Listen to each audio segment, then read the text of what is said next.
De volta à faculdade, na Management TV.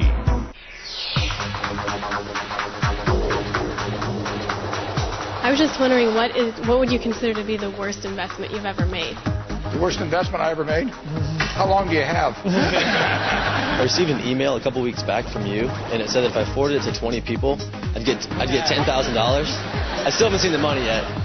My favorite was they offered to cover my legal costs for just $1 a month. What do you think are some of the most important or most challenging societal issues that we face? I think the issues of equity. We got lucky tickets in life. We got a ticket that said American. We got a ticket that said intelligent. What is the best piece of advice you've ever been given? What did I tell you that impressed you the most? The world's richest billionaires, Warren Buffett and Bill Gates, give students advice on how to get a job, how to find success, and how to help change the world. Coming next on Buffett and Gates Go Back to School.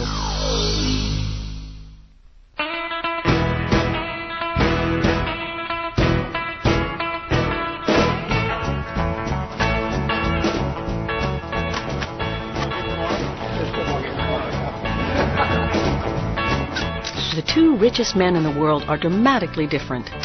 Warren Buffett earned his $41 billion the old-fashioned way by investing in solid old-line companies that sell basic products: insurance, soft drinks, home improvement, and shoes. Bill Gates is the modern genius who earned his $50 billion by creating the world's largest software company, Microsoft. His innovative products include Windows, Office, and Xbox 360.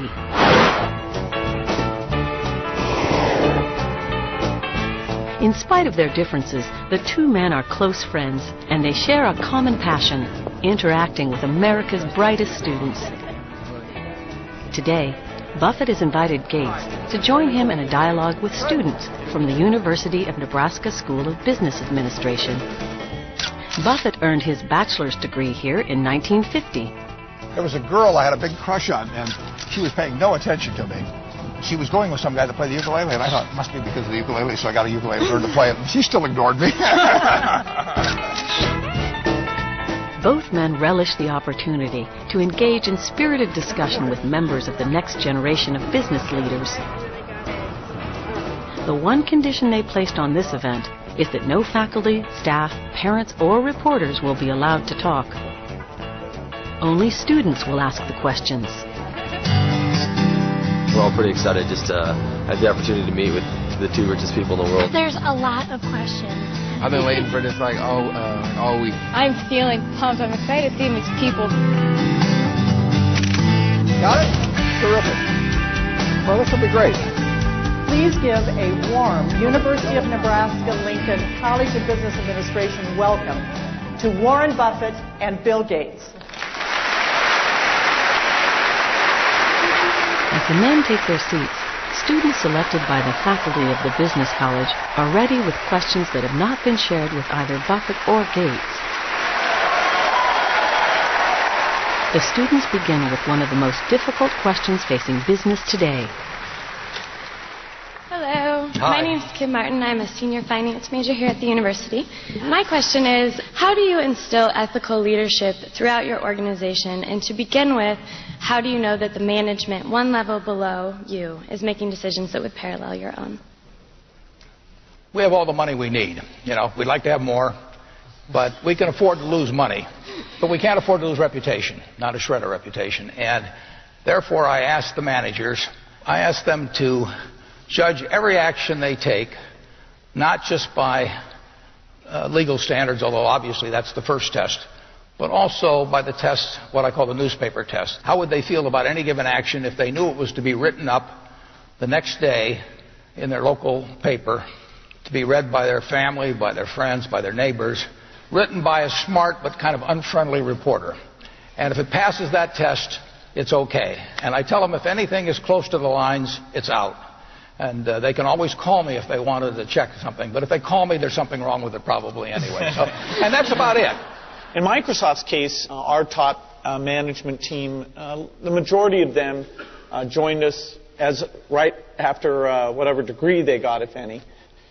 Now, our business in many ways is kind of simple. It's about writing great software.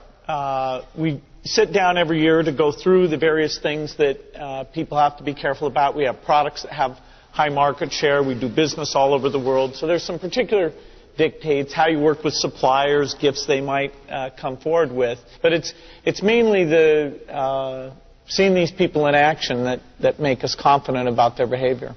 I should mention that I am the only college grad up here.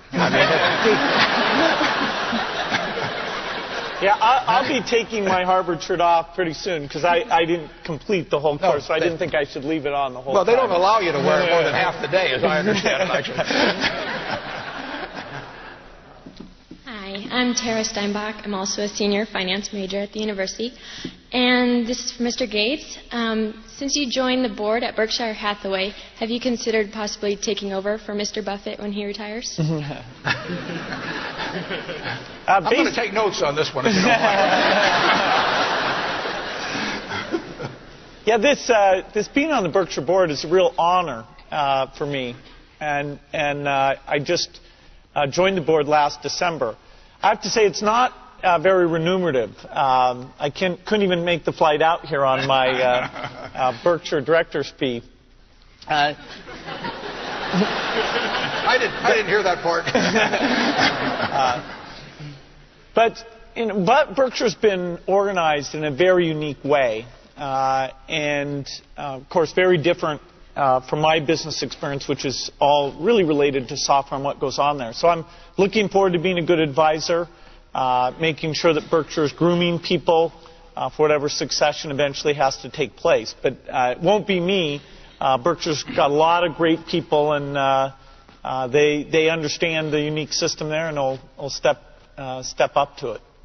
We pay our board, our directors, $900 a year, and I really would like to pay them more, but Bill's so far ahead of me on that Forbes list already. I don't want to give him any ammunition.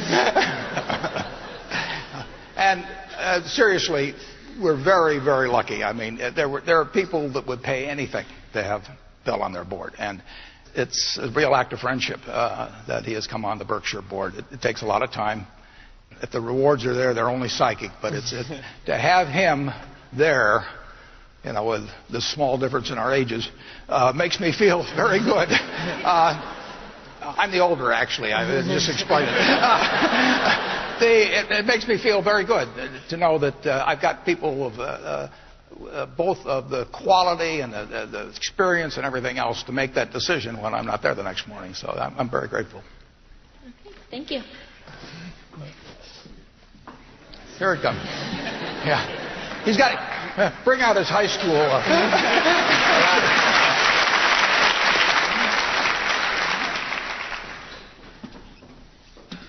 I'm Brian Poppy. I'm a junior actuarial science major.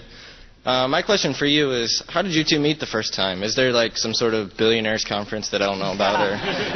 Yeah, we have these things. We don't talk about them.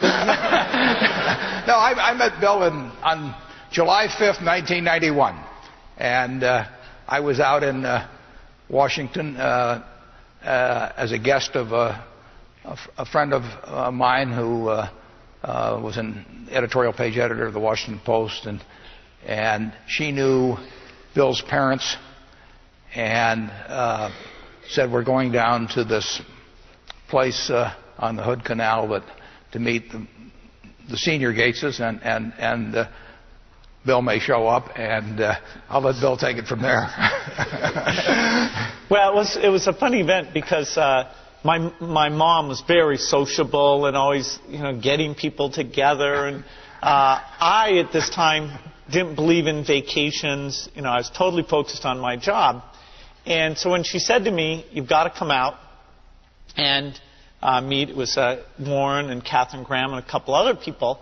I said, "Mom, I'm busy," and she said, "No, this will be great." And I thought, well, I'm not sure. I'm into this software thing, and I don't know much about investing, and I hadn't thought about it much. But I went out, and so Warren and I met, and I'd actually come out in a helicopter. I was planning to go back a few hours later, but then by the end of the day, I was there, just talking with Warren, and so it began really unbelievable friendship for me. And, I could tell that even though we came from different directions, the kinds of things that fascinated us and that we thought were important were very much the same. And so, for the last 14 years, we found every excuse possible to get together, whether it's, bridge or golf. But really, it's about talking about the world and thinking about what's going on in it that's at the core of it. The moral of that is listen to your mother. A seguir, Buffett e Gates, de volta à faculdade. Na Management TV. Está assistindo Buffett e Gates, de volta à faculdade. Na Management TV. I'm Mark Schmitz. I'm a senior actuarial science major. Could you tell us a little bit about your typical workday and how you manage your time to allow for playing Halo 2 and that kind of stuff? Well, I don't get to play much Halo 2. I have to say, when I play with my colleagues at work, I get slaughtered so fast it's unbelievable when I'm on Xbox Live. Project Gotham Racing, I'm a little better at. It's nice to have a job where gaming is a serious pursuit, and we get to think about that and talk about that. And playing around with the latest technology, whether it's new PCs, looking at new software, sitting down with researchers. It's why I think my job is the best. Warren thinks his is the best, but I'm sure I'm right. Anyway, I'm in meetings a lot. My calendar gets very full with those, and then at night, after the kids have gone to bed, I'm on email a great deal. I get messages during the day. That's my chance to give long responses. And then over the weekend, I send a lot of mail as well.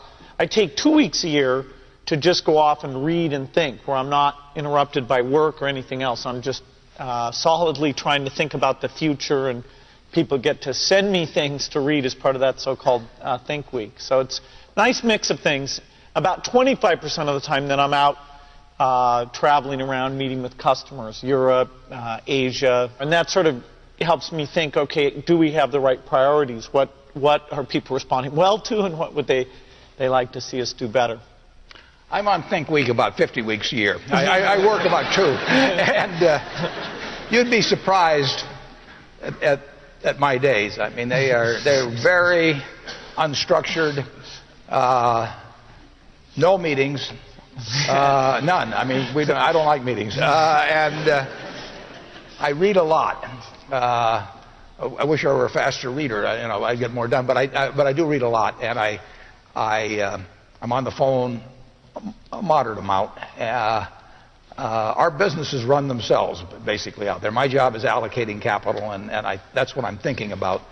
But I don't like to have things all packed hour to hour to hour. And Bill and I are both extraordinarily lucky. I mean, we really get to do what we like to do, the way we want to do it, with people that we choose to be around, and they're terrific. I mean, we've really got everything our way, and we're very fortunate. And in his world, he has a different kind of pace than I have, but we both love it the way we do it. And my guess is that we're each the most productive in that particular mode too, because it fits our personalities and aptitudes. My name's Topher Voorhees. I'm a senior finance major. My question is, after the Xbox 360, where do you see video games going? Well, Xbox 360 is a pretty good step. It's sort of the first of a generation of what we call high-definition games, where the realistic vision that you get is almost like reality. The other big thing is we want gaming to be more social, so this idea of live, where your friends can get on and you can have spectators and contests and make it into a very social activity. But we think we can draw in people who are older, people who are younger, more women into it by having more variety of these game types. Now, every 4 or 5 years, there'll be a new game. So after Xbox 360, I don't know what we'll call it, 720 or something obvious like that. You don't have to go out much further until the visual realism is so good that it's like trying to improve CD audio. There are ways of encoding audio with more resolution than a compact disc, but people can't tell the difference. So a lot of it will come back to the creativity of those game developers. We will start to have cameras and speech recognition, so you'll be able to talk to the game instead of just using the triggers. You'll be able to take, a bat or a golf club, and our camera will watch what you're doing. And so it'll be a bit more like a virtual reality thing in terms of reacting, and then it's seeing exactly how to respond to that. Hi, my name is Pamela Bracey. I'm a senior marketing major here at the university. And if you guys decided to drop a $100 bill, would you bother going back to pick it up, or would you let a lowly college student like myself go get it? If he drops 10 cents on the floor as he walks out and he doesn't pick it up, I'll pick it up.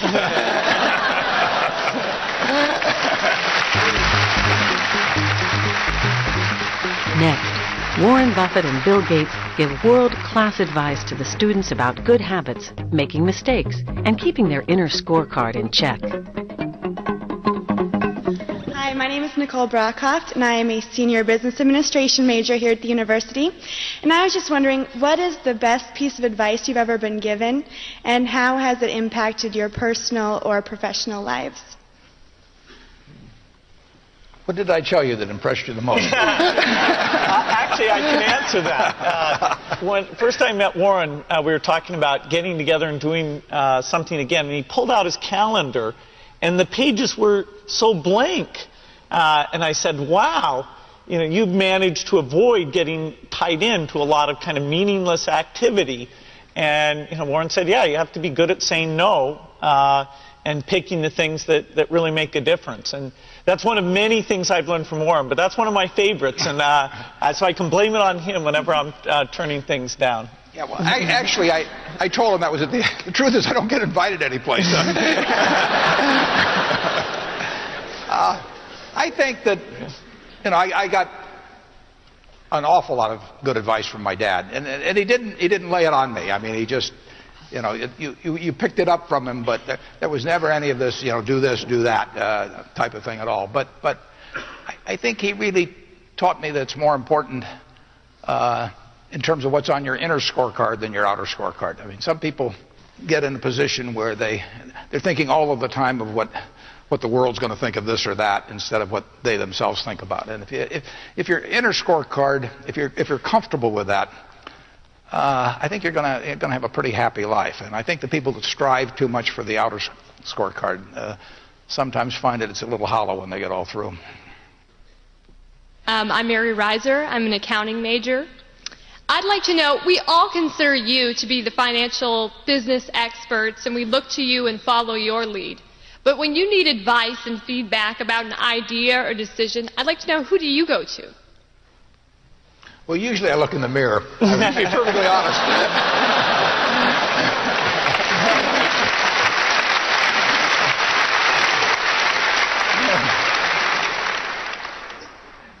The nature of what I do means I have to think pretty much independently. Because if I take a poll, in effect, I'm going to do what everybody else is doing, and I don't think much of that usually in investments. And so I have to have an environment, I have to have a temperament personally that lets me think for myself. And I've got a terrific partner, a fellow named Charlie Munger. And you can't find anybody any smarter, any better quality of anything. But we think a lot alike. And we do talk things over occasionally, but we don't talk them over very often because I know how he thinks, he knows how I think. He's taught me a lot, and why should I pay for a phone call if I know what he's going to say?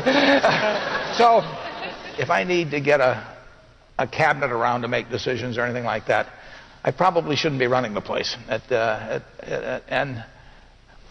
doesn't bother me to have the responsibility for it, but I just don't want to put it up to a vote because I've seen too many, particularly in the investment world, as you get larger and larger groups making the decisions, they get more and more homogenized. And I don't think you will ever get brilliant investment decisions out of a large committee. Yeah, for me, probably the most important decisions I make are a lot like when I pick what technologies the company's going to bet on. Those are a bit like Warren's, where you really have to be willing to be contrary, to leave some things aside and to go into some places that aren't very hot. If you get outside of that technical realm, I'm super lucky. I have Steve Ballmer, who's now CEO of Microsoft, and we're in each other's offices almost every day. He's more of a business type thinker. I'm more of a technology type thinker, but we a little bit have learned what the other one's going to say over the years, so we can give each other a hard time about the positions we expect. Outside of that, if I had some really tough decision, I'd talk to my dad, I'd talk to Warren, I'd talk to my wife Melinda. So I have enough people that know me and actually know where my judgment isn't its strongest, where I might get overexcited about something or forget to think about something. And so they're good at correcting, particularly Melinda, good at correcting whatever those blind spots are. And I think it's good to encourage your friends and advisors to really give them that license. I can go to a party and forget to say hello to various people or something. That's a very minor example of my blind spots. Not to the hostess. Well, Melinda would help me do that. Yeah, she would. A small number of people that you can turn to on certain key things is a great asset. And incidentally, at Berkshire, Bill has an integrated business. We have this diverse group out there. But we have 40 managers, and I really encourage them to be doing the same thing. I mean, they run their businesses, and they know how to do it. They're going to make some mistakes, but they basically make the calls, and they don't have to check with us. It's amazing how decentralized we are in that respect. But we bet on brains, and we bet on people with energy and brains and integrity, and they're going to call most of them right, and I think we would lose an awful lot by having all kinds of layers of committees to review that they had to check with and that sort of thing. I'm Caitlin Polcher. I'm an actuarial science major, and I'm a junior. And you both have several managers working under you, so I was wondering what are some steps that a new entrant into the job market can take to accelerate their journey towards an upper-level management position? Yeah, well, one thing I will tell you that I didn't realize when I was getting out of school is how much the unusual person will jump out at you. I mean, and it isn't because they got 200 IQs or anything like that. It's really because of just how they behave, what they bring, the energy they bring, the commitment they bring, the quality of how they do things, how they treat the people around them, all kinds of things. But you will jump out much more than you might anticipate. One of the things you would want to be sure to do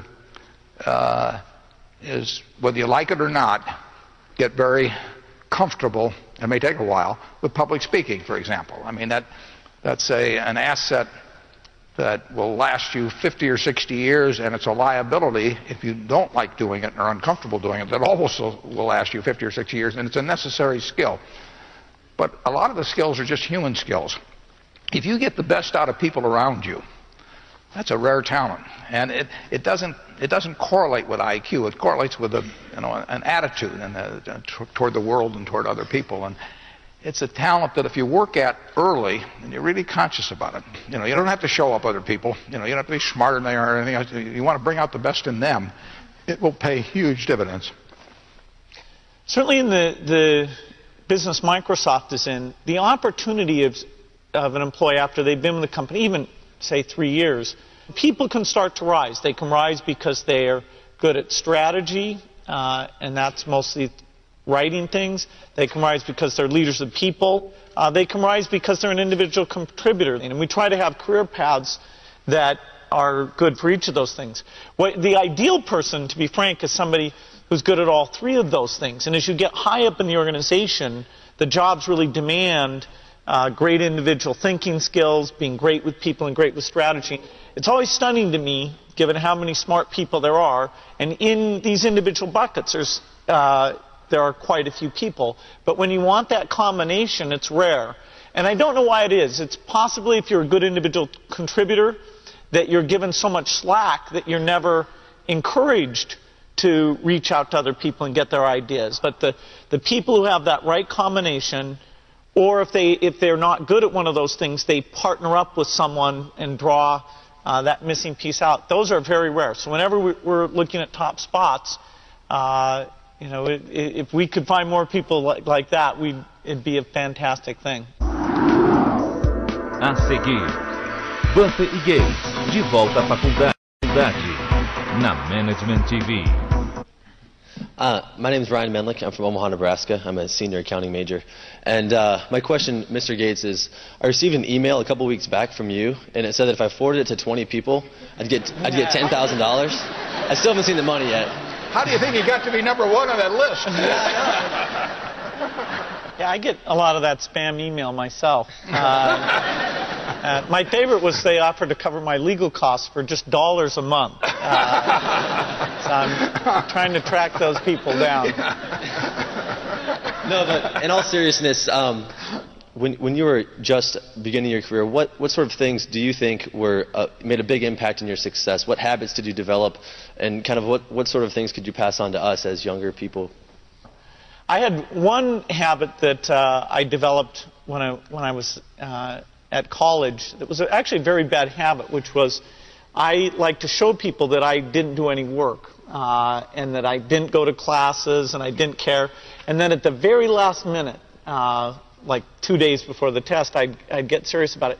And people thought that was funny. That was my positioning, the guy who did nothing until the last minute.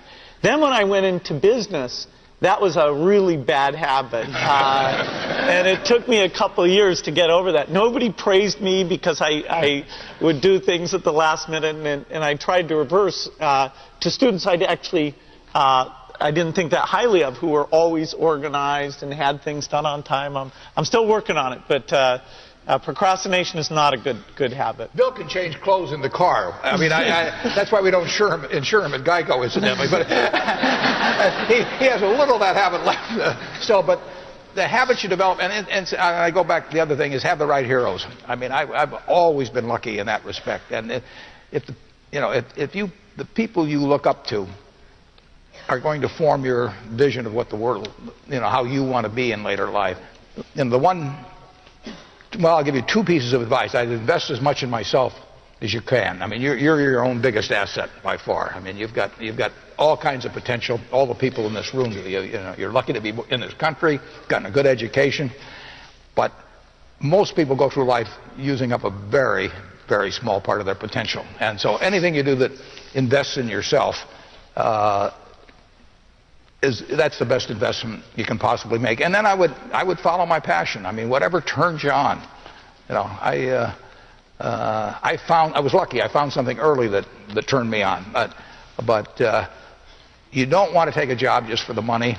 You don't want to take a job for an organization that you really don't feel good about, or work for people that you don't feel good about. You really want to be excited when you get out of bed every morning. And it won't necessarily be the job that you have 10 years later, but you'll be learning so much as you go along. And I took a job with Ben Graham, my hero, and I never asked the salary, and I found at the end of the month when I got my first paycheck what I was earning, because I just knew it was the right thing to be doing. So I would follow your passion. My name is Elizabeth Vineyard. I'm a senior marketing major. I guess my question is, hearing about the globalization of business, being a small business owner myself, I wonder how you see that affecting the small business sector.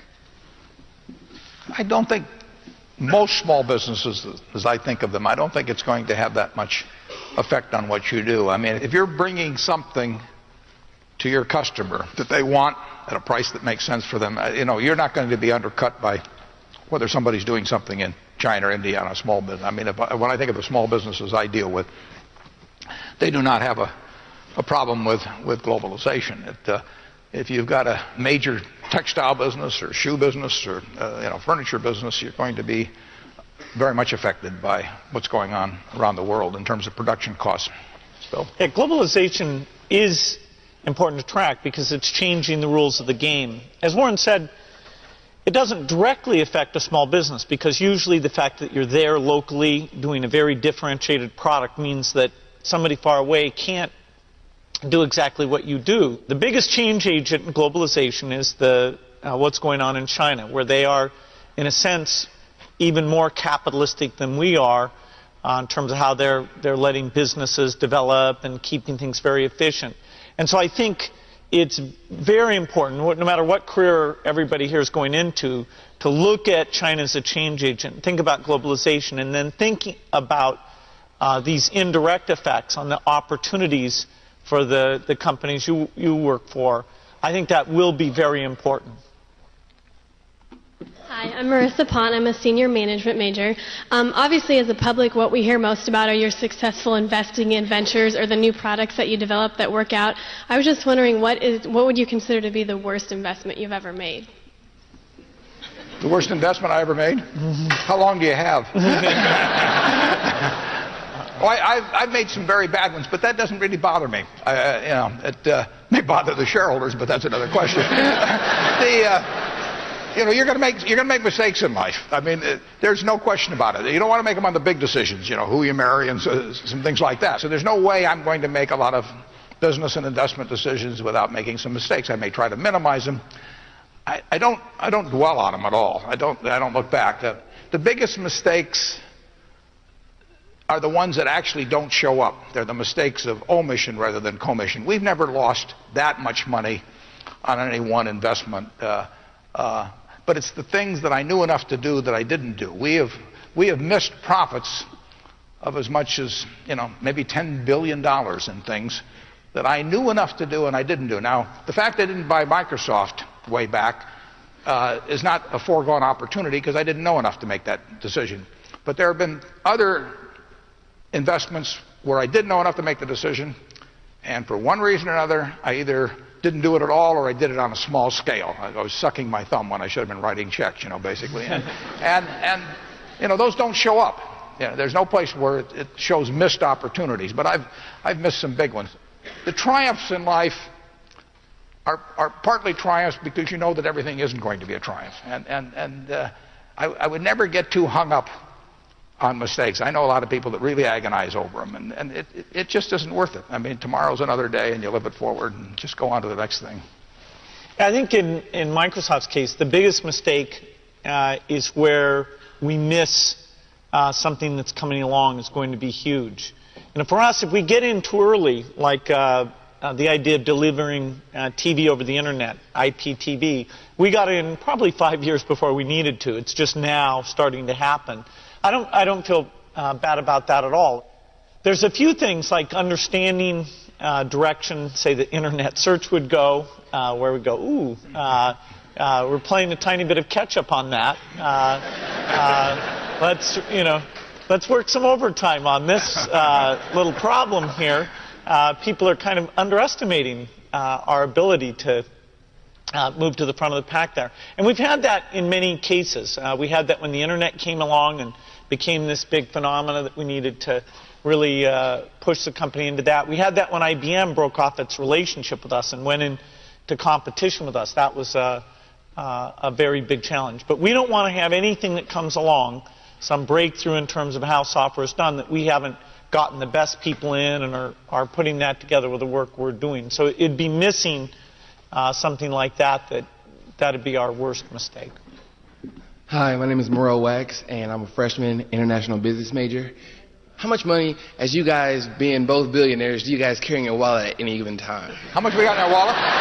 Well, I can answer that because we're going to go to this evening we're going to get in a poker game. Okay. And it's a $500 buy-in. And so I made very sure that I had at least $500 in my wallet.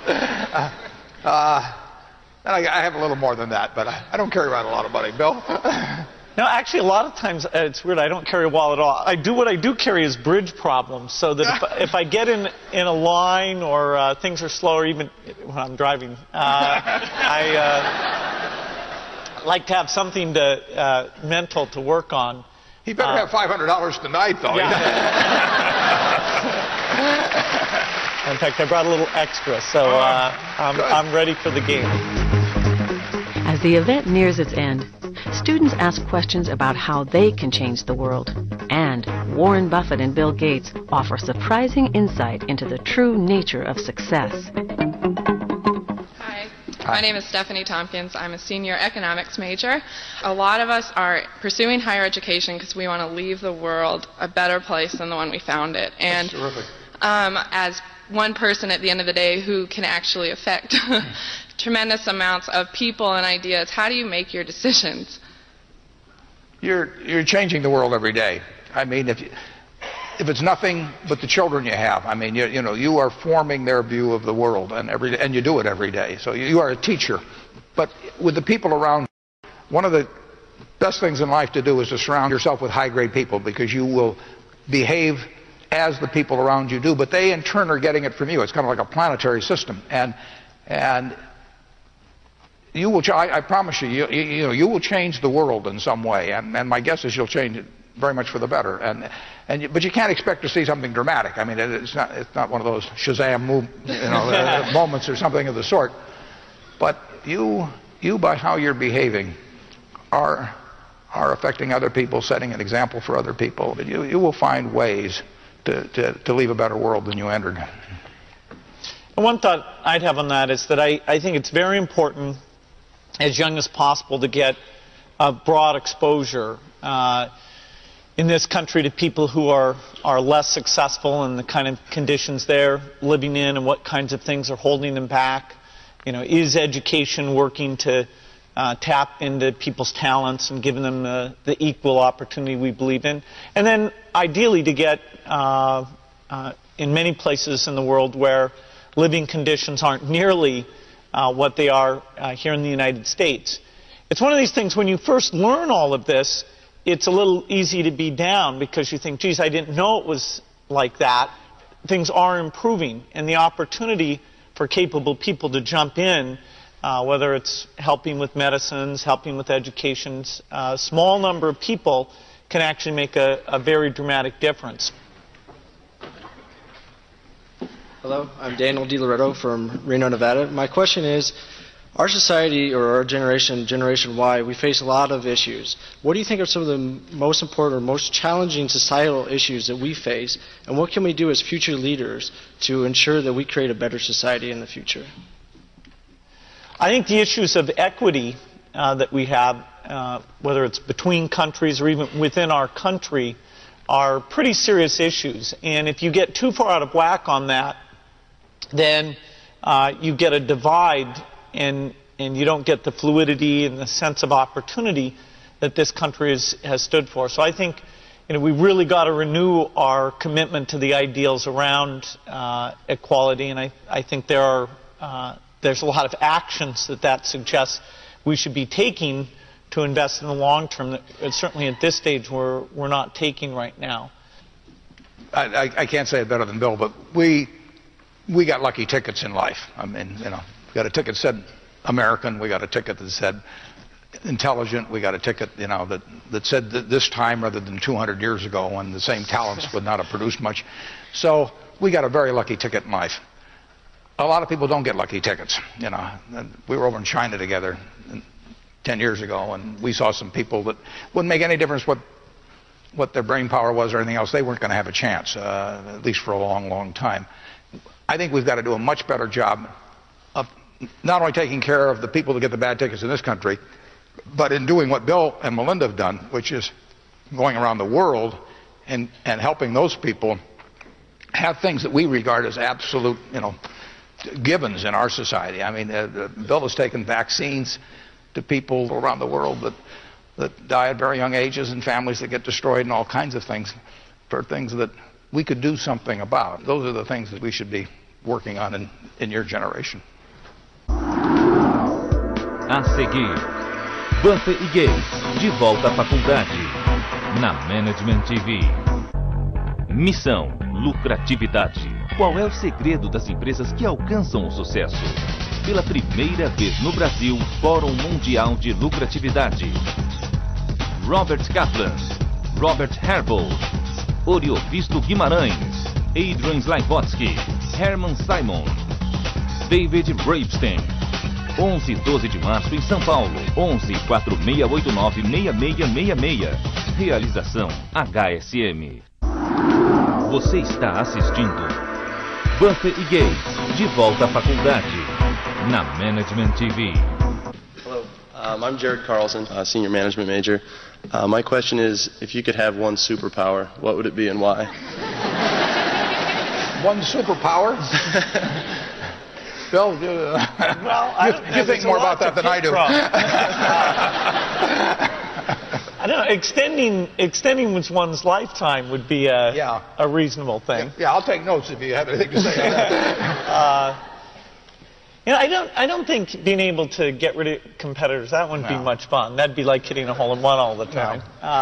Being able to read super fast, that'd be nice. That'd be huge. That'd be huge. Well, Bill can read. So, I mean, he reads about 3 times as fast. And just think of, I mean, I probably wasted 10 years reading slowly. But,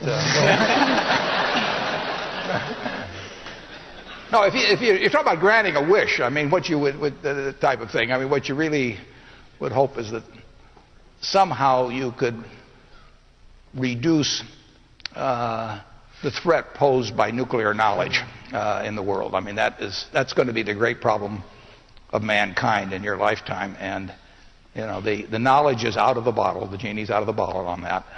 And you have a lot of evil people in the world. And then the question is, how do you prevent intent of evil people coupled with knowledge, which has now gotten more widespread, to interact in a way where huge amounts of damage are done to people throughout the world? And I think that's the most intelligent thing to work on philanthropically, for example, but I don't know how to do it very well. We do a little, but that's, that would be the wish. But the reason it's just kind of a dream is because the problem is so tough. Hi, my name is Kristen Lovegrove. I'm a senior finance major. In our society that's so material and you and your families are so well off, how do you ensure that your children value things that aren't material and things that will truly make them happy in the end? Well, I was a little lucky in that respect, in that my kids didn't think I was rich, and I wasn't rich for a while. I mean, but even after I was, we lived in the same house. There's only one house they've known in their life in terms of a primary home, and they went to public schools in Omaha, and we lived in a neighborhood where, and we still do, where the average income is probably more or less average for Omaha. So they really didn't have that problem. My kids didn't even know what I did. I mean, partly because I couldn't explain it very well, but they did not grow up in a rich environment. Now Bill's situation's different, and just in terms of being a celebrity and all of that sort of thing, and that came late enough with me that it didn't really pose problems for the family. But it has to be it's a significant factor, and I'll turn over to Bill. Yeah, I can verify what Warren said about his house. I was very excited to go visit, think, what has he done? What amazing things is he going to have? And I went into his dining room. He didn't even have seats on the chairs. And he didn't even know they were missing either. So I don't... There's no hurry on these things, Bill. I mean... I think it is tough, and perhaps particularly so when children grow up and have a very nice house and they think, what are the real limitations? I do think there's some very basic things around giving them an allowance at a young age and sticking to that and having them decide, okay, you want to buy a candy bar today, that means you can't buy one in the future, and start to figure out that there are real limits. I do think we're lucky that our children will get to go to Africa and Asia and see how people live, and even from a young age understand that the United States is statistically an aberration, that the lifestyles we have, we should wish that many decades in the future that the world at large can live in these same ways, and hope that people treat them in a normal way and treat them for what they're actually good at. That would bother me a lot if they were being approached because somebody thought they could influence something. It's an awful thing. Every kid should be evaluated based on who they are and what they're doing. Our kids are rich or are going to be rich by the standards of the world. They don't think they're going to inherit a significant portion of the fortunes of either of us. I mean, 99% of what I have, it'll go to philanthropy one way or another, and Bill has the same attitude, basically, that we are not going to turn out some super wealthy kids. They'll be wealthy. I mean, there's no question about that. And but the idea of dynastic fortunes, I find it turns me off. I don't think it's what America's about. I don't think If you talk about equality of opportunity in this country and really having everybody with talents having a fair shot at getting the brass ring and all of that, the idea that you hand huge positions in society on simply because someone came from the right, I find that, I just think it's almost un-American. My name is Matthew Bodie. I'm a senior from Elgin, Nebraska. Several Eastern European countries have successfully enacted a flat income tax, and now there is growing pressure in Western Europe to do the same. Would you support the United States adopting a flat income tax, and why or why not? Well, I wouldn't support it. You'd be amazed how flat it is already. If you look at both the payroll tax, which is over 12% now, and that applies on the first $80,000 or $90,000 of income. So Bill and I pay practically none of that in relation to our income. The people that work for us, it's a big, big tax. So if you take the tax that my assistant or anybody in our office pays, they've got 12% on that first $80,000 or $90,000, and then they have the income tax.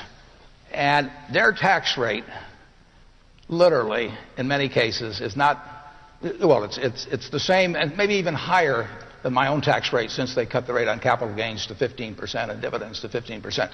So what has gone on in this country in the last, well, in very recent years, is a huge benefit to the very rich, and not that much relief to people down below. And people, when you read about tax rates, they usually leave out the payroll tax, and they don't refer to this 12 and a fraction percent.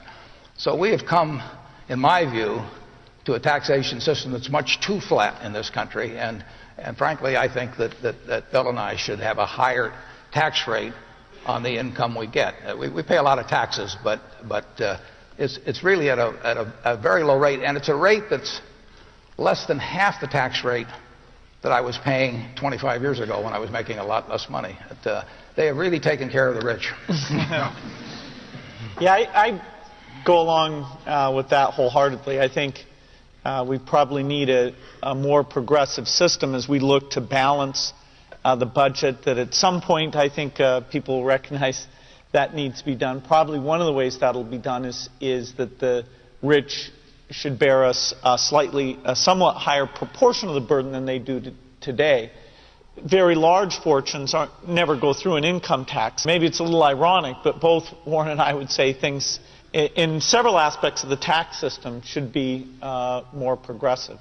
I could spend the rest of my life, and I could have done this 20 years ago, and actually pay no federal income tax, because I could have taken my Berkshire Hathaway stock, borrowed some money against it every year to live on, and when I died, then the estate would pay off the debt on it. But I could have gone through my life, a good bit of my life, without paying any income tax whatsoever. And I frankly think it's very unfair.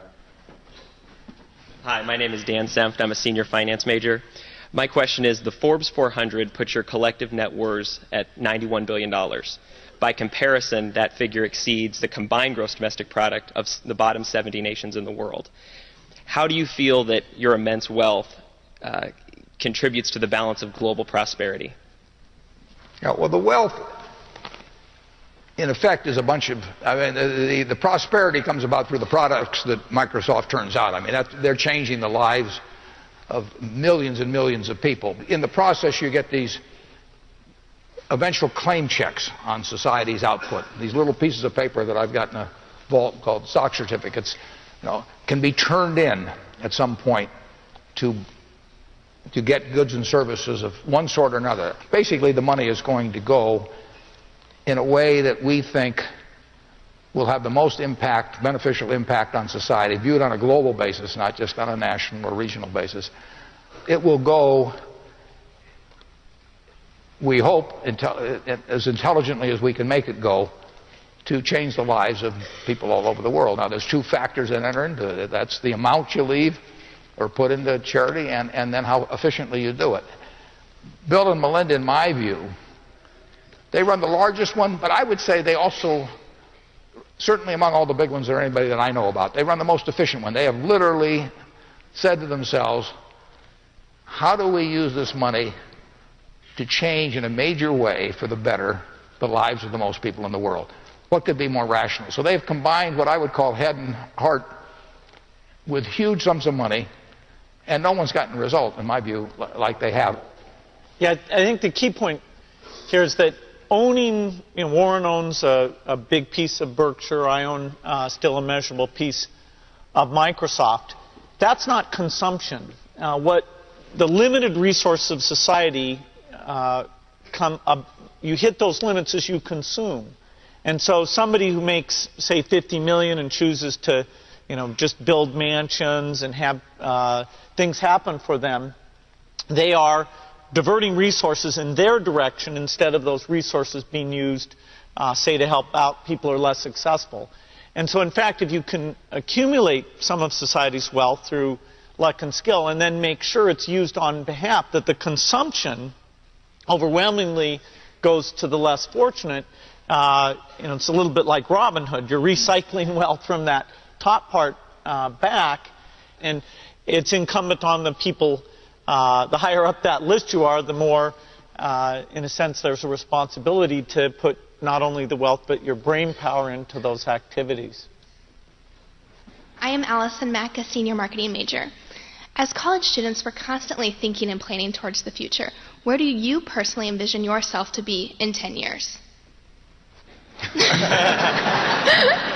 I'm glad you didn't ask my doctor. If I'm in decent health, I'll be doing exactly what I'm doing now, because I'm doing what I love now. I mean, if I could do almost anything that doesn't require any athletic or mental ability, what do I choose to do? I choose to jump out of bed every morning and run down and work at Berkshire Hathaway, and I don't see anything that changes that. I'm doing what I love, and health will determine how long I can keep doing it. But I've told my children that when I start going gaga and spend my time spinning yo-yos and things like that, that they're to come to me and tell me that it's time to step down. But I've told them they better all come as a group, because if just one comes, I'm going to take them out of the will. Yeah, well, 10 years from now, I'll be turning 60. I have to say, every time the age 10 years older than me always seems like that's when I'll be old. When I was 40, I thought 50 would be that mark. Now that I'm very close to that, I think, no, that's not being old. My life's work in terms of creating a company is certainly around Microsoft. Over the next 10 years, my balance between the time I spend on philanthropic things versus my full-time job will switch somewhat in the favor of doing philanthropy, spending more time on that. It does mean I need to get one of the great young people at Microsoft to sort of get on the hot seat of setting the product strategy, which is a great part of my job. I love my job. It's an amazing job. And I'll always be able to have some mix of Microsoft and then a bit more philanthropy. Hello, my name is Paul Turnus. I'm a senior business administration and music major from North Dakota originally. I was wondering, what is your definition of success, and what has been your largest non-business success in life? Well, we played ping pong against a 9-year-old girl in San Francisco. 2 weeks ago, her name's Ariel. Yeah, how many points did you get? She got up. Bill got more points off her than I did. I thought I was pretty good, too. And this little 9-year-old, disgusting. She should have been in bed. She totally cleaned us. No, that was a little humiliating. I'd say in my case, my goal for success outside of work is definitely raising a family. Just getting started with that. And I think there's some unique challenges of when a parent is very visible and has money and things like that. It's not easy in any case to raise kids the right way. But I'd say I hope to be successful at that. So far I haven't caused them any damage. They seem to be doing okay. We get a lot of people that want us to adopt them. I mean, he's working on his children, I'm working on my great-grandchildren, but otherwise we got the same approach. I would say this in terms of success. This will surprise you. But I would say I've never known anybody that got to my age or close to my age that had lots of people that loved them that felt anything other than a success. I mean, you have lived a successful life if, as you get older, the people that you hope love you do. And that includes your family, your business associates, all kinds of people. And the converse of that is that I know people enormously wealthy, you know, they get schools named after them, and they get dinners in their honor, all that sort of thing. And the truth is that nobody thinks a thing of them. And I have to believe they know that, and that everything gets quite hollow in their life at that point. And they've got all these markers, and there's people on the Forbes 400, you know, that are in that category. And I won't name names. But it's, I can't think of anyone I've known, and I've known some, you know, a lot of people by this point in my life. I've seen them in very ordinary jobs, all kinds of situations. If the people around them love them, they feel very successful. Thank both of you so much. We appreciate you coming. With the final question of the evening answered, Warren Buffett and Bill Gates prepare to leave the stage, but not before shaking hands with all of the students who took part in the event. Thank you. Okay, thank you. Yeah, okay, you're terrific. Look good. You're all okay, thanks for coming.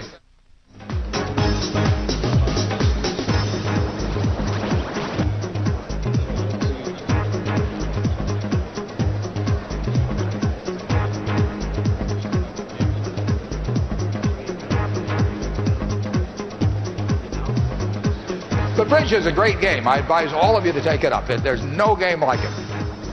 If you go on the internet, however, my name on there is T-Bone. And Bill's name is Challenger, but he spells it C-H-A-L-N-E-N-G-R.